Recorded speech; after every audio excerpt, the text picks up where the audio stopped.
page Nick sur Mythique, In Bed with the Web, les nouveaux livres consacrés au sujet sont assez explicites. En fait, il y a deux manières de pratiquer le sexe sur Internet, par le biais des sites de rencontres ou carrément à distance. Si vous ne voyez pas très bien de quoi on parle, pas de souci, Jane Botbol et Bernard Hémaux ont cliqué pour vous expliquer. Fini les balles du samedi soir, la drague dans les boîtes, dans les bars, ringard. Aujourd'hui, on nique sur Mythique ou ailleurs. Les sites de rencontres sont légion et en Europe, près de 40 millions de personnes se baladent sur le cyberespace, plus grand club de rencontres existant. À la recherche de quoi au juste?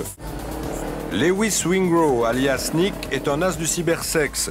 Des filles, il en a vu 52. Avec 27, il a eu des relations sexuelles dont il a fait un blog et puis un livre. Dans son genre, Nick est une star, un serial lover. Certains le copient et veulent lui ressembler. Ce blog, notamment, a mis le doigt sur un truc qui est assez révélateur. C'est effectivement le fait que les gens se jettent sur ces nouveaux médias, s'en servent vraiment comme d'un vecteur de communication plus qu'à la limite que la réalité habituelle des bars, des cafés, et c'est quand même assez troublant. Les vraies périodes de chasse, entre guillemets, c'était plutôt le soir, ou parfois entre midi et deux aussi. Pas mal de nanas sont au boulot et surfent un petit peu. Et donc, il y avait des phases un peu passives où c'était on me contactait, et à moi de répondre ou pas, et des phases plus actives où je cherchais, je chattais, etc. Pourquoi mettez-vous des guillemets à chasse? Oh, je sais pas, oui, non, c'est vrai, c'est pas utile. C'est de la chasse, ouais. Paradoxe, sur ces sites fréquentés par tellement de monde, il peut aussi y avoir une énorme solitude.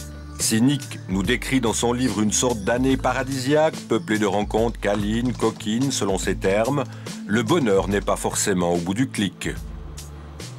On a l'impression qu'il y a des tonnes d'amour ou de bienveillance, de tendresse qui sont déversés par ces biais-là, mais dans le concret, parfois on est là tout seul avec une bière à 4 h du matin, quoi. Et donc c'est ça un peu le paradoxe parfois.